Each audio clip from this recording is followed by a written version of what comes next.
There are tons of different nano fish out there, many of which I've already talked about. From teeny tiny schooling fish to small centerpiece fish, there's just about a nano fish for everybody. But today, I wanted to rank some of them in a tier list, as my last tier list was uploaded over half a year ago. So I think it's about time to make a new one. I've chosen 15 different nano fish to rank. These fish will be ranked on how viable they are with other small fish, ease of care, as well as some other care requirements for the fish. Also, something to note is that they'll be ranked on how well they do in tank sizes between 5 gallons and 30 gallons.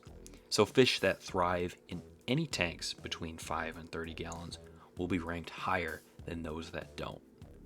Also, real quick, our ranking system goes as followed. At S tier, we have tank trophies, followed by amazing fish as our A tier, good fish as our B tier, okay fish as our C tier, and meh fish as our D tier. And fish that are placed over more to the right are higher ranked than those closer to the left. So without any more delay, let's jump into the rankings. Alright, so starting off, we have the Pheonix Rasbora. Now these guys are super underrated, as they are often overshadowed by the chili Rasbora. These guys are a super tiny fish, being very comfortable to live in 5 gallons. Now you can put them in larger tanks, but for me personally, I wouldn't have them in anything bigger than 20 gallons. They also need a solid school size, at least 6, so keep that in mind. I do like these guys a lot, as they have some really cool orange coloration. As I said, they are really small, so keep that in mind for tank mates. Really, only other microfish are safe with them. No larger gouramis, no angelfish, or no larger catfish. So for that, I'm going to put them as a good fish. Overall, a solid choice, but you do need to be careful with tank mates. Moving right along, we have the Pygmy Cory. Now pygmies are the smallest Cory catfish and are a really great choice for a nano bottom feeder. Similar to Pheonix Rasbora, you can keep them in small tanks between 5 and 10 gallons, but I really think they shine in 20 gallons. I think it just gives them plenty of room. Other than that, I actually would not put them in a 30-gallon tank because I think it's just a bit too big for them. They are little fish, and they like to take big gulps of air, so that height might be a little bit too much for them. Now a 30-gallon long might be a bit better for them than the standard breeder tank, but other than that, you just gotta be careful. You also need to be careful with feeding them food. They really just need to eat tiny food like micro pellets, and just give them other small peaceful tank mates, and you're pretty much gonna be set. I'm gonna put them in amazing fish. Ah, Harlequins, a fish that I absolutely adore. Now right off the bat, Harlequins do require more space than the previous two fish, with a 20-gallon being the minimum tank size. I know a lot of people say 10 gallons is their minimum tank size, but I tend to disagree. I think 10 gallons is too small of a space for them, since these guys do like to move. They can also get kind of beefy. I've got some roided up Harlequins. So they're going to be in tanks between 20 and 30 gallons for this list. Other than that, they are easy fish to keep, being easy to feed, relatively peaceful, and having some striking colors. But for them not being compatible in smaller tanks for this list, they'll be put into the good fish tier, behind Pheonix Rasbora. Sorry guys. Alright, next up we have Peacock Gudgeons. Now these are one of the newest fish I've gotten on this list. In terms of tank size, they are going to fit more comfortably in 20 to 30 gallon tanks. So right off the bat for this list, that's going to limit them. However, they are a very unique fish, being a solid choice for a centerpiece fish for these tanks. they have a stunning set of colors. The pink body with red markings, the blue and yellow fins, and of course, their little hump heads all make for a beautiful oddball fish. The other thing I'd say would hold them back for me is the fact, in my experience, they have been extremely shy and timid. So I really didn't get to experience them all that much. So for those reasons, I'm going to put them in just okay fish. Next up, we have the neon tetra. Neons are one of the most common fish out there, and for good reason. They are extremely peaceful and beautiful. Neons can live comfortably in tank sizes between 10 and 30 gallons, although I'd say 20 to 30 gallons is best. They are a big schooling fish, so you'll want to have a school size closer to 6 or more. Now, I've talked about neons before on the channel, and I'll be honest, I think I put them a little bit too high. Don't get me wrong, they are still really good, but a lot of neons won't do well in your tanks due to a combination of being overbred in the hobby and bad pet store conditions. So a lot of times you'll get, let's say, 8 neon tetras from the store, and the next morning half of them will be dead. It's just what happens a lot. Thankfully, they aren't expensive, look stunning, and if you get them from a high quality breeder, can live out very fulfilling lives. So I'm going to put them in the good fish above the Harlequins, just because they can live in 10 gallons, but I'm not going to put them above the Pheonix Rasbora. Now we are on to the zebra Danios. Danios are a fish that I don't care for as much as some other people, with one exception, which we'll get to later. This is because Danios are kind of a nippy fish that act really sporadic. I like my tanks to be a little bit more peaceful in nature, so these guys can clash with that a little bit. The other thing about zebra Danios is that because they swim around so much, they need more space individually and as a whole school, as they are a schooling fish. So I'm really going to say they need a minimum tank size of 30 gallons, which doesn't help their case for this video. And like I said, they do nip at long-finned fish, so avoid keeping them with betta and guppies. For all the reasons, I don't think they are a bad fish by any means, but I'm going to put them in the meh fish tier for this list. Moving right along, we're looking at sparkling Gourami. Now these guys are probably the best nano centerpiece fish you can get out there. They're really great in 10 gallons to add with a small schooling fish like Pheonix Rasboras or Pygmies. There's some really great synergy there. Or you can have a small group of them in a 20 to 30 gallon tank. They're also just a really interesting fish, having a blue sheen when the light kind of flashes at them, and they also have the ability to make a croaking sound, which is kind of crazy for such a small fish. Other than that, they are a Gourami, so some individuals can be a little bit aggressive, but most are peaceful. I really like these guys.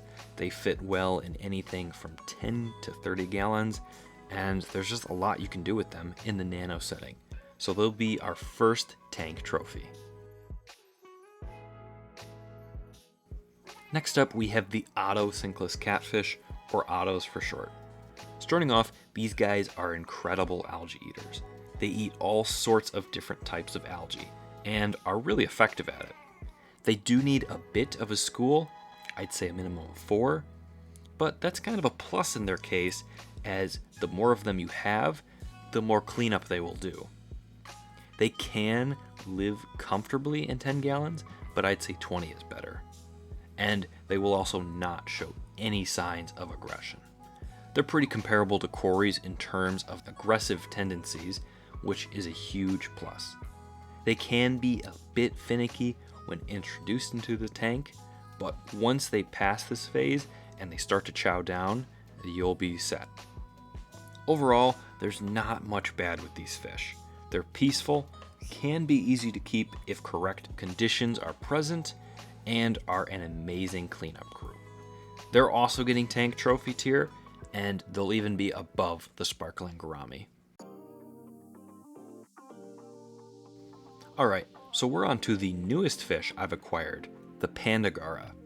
These fish, I would say, are an underrated fish as they don't have much attention in the hobby, but I quite enjoy them. Starting off, they have a pretty cool color scheme, with them mostly being a black color with some yellow stripes and fins. It's color seen on some other fish, but it's still a pretty unique and cool color. These guys are also a good cleaner fish as they clean up leftover food really good and can clean up algae. So already off to a great start. They can get up to a max size of about 3 inches, so they can live comfortably in 10 gallons. 20 is probably best for them though.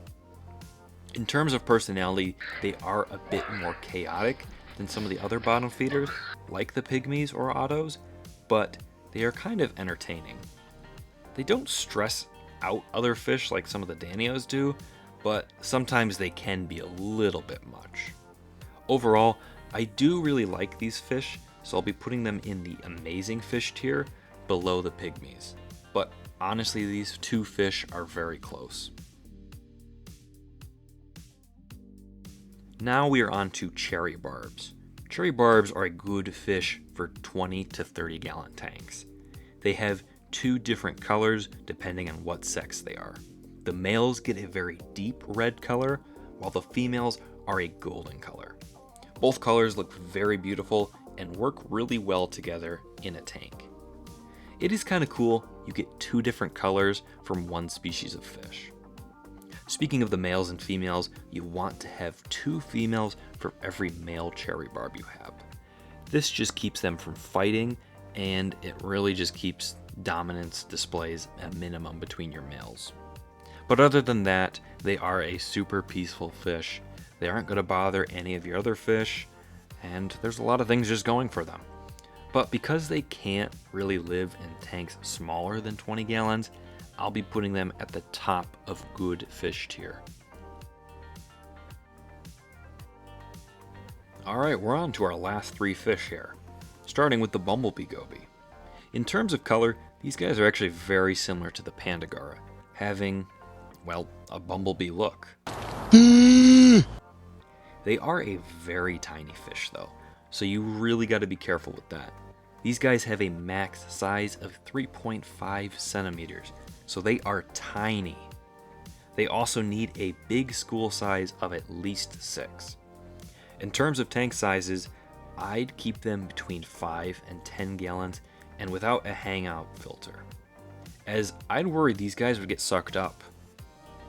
For tank mates, small Rasboras like Chili's and Pheonix Rasbora would work as well as other tiny bottom feeders like Pygmies, but they are very limited because of their small size. I'm going to put them in the lower area of okay fish just because they have so many limitations. Cool fish though. For our second to last fish, we have the Celestial Pearl Danio, or CPD. Now CPDs are the smallest Danios out there, so they can live comfortably in 10 gallons. Like the zebra Danios, they are pretty sporadic, but on a much smaller scale. The other thing, it might be a good pairing with Nano Rasbora, as Nano Rasboras are pretty chill, so they can add some good movement to a tank. And while they are a bit spazzy, they do like to have a lot of cover because they can become a little bit shy and they do like to hide sometimes. In terms of color, they look stunning. Having a blackish body with all those tiny little white dots and deep orange fins, it's just a stunning little fish. So I'll put them at the top of amazing fish. And finally, we have guppies. Guppies are a very common fish, having all sorts of varieties and morphs. You can get a standard guppy at the fish shop or a $300 one. They are all pretty much act the same though. Guppies can live comfortably in anything from 10 to 30 gallons, so that's an easy plus for them. They also have really great colors and can be a great option for a long-finned fish in the nano setting. But guppies have a potential problem that holds them back, which is their rapid breeding. If you have a male and female guppy, they will breed. There's no way around it. They are the fish equivalent to rabbits. And the fact that they are live bearers makes it so that they can quickly take over a tank, if left unchecked. This can be a good thing if you'd like to sell them, or this can be just a nuisance. Having guppies with fish that will eat the fry is probably the best solution for managing their population, but that can be harder to do in a nano setting. So I'm going to be putting them at the bottom of okay fish tier because of that. Alright, and that is the nano fish tier list. Oh, yeah. Overall, I'd say we got a pretty good range of different fish from this list, but I know there's a lot more out there. So let me know what fish you would have liked to see, or if you think that one of these fish should have been higher or lower on the list, please let me know. If you enjoyed this video, please consider joining our fish family, as I'm trying to reach a goal of hitting 5,000 subscribers by the end of the year. Anyways, I hope you enjoyed, and I'll see all of you in the next video. Take care.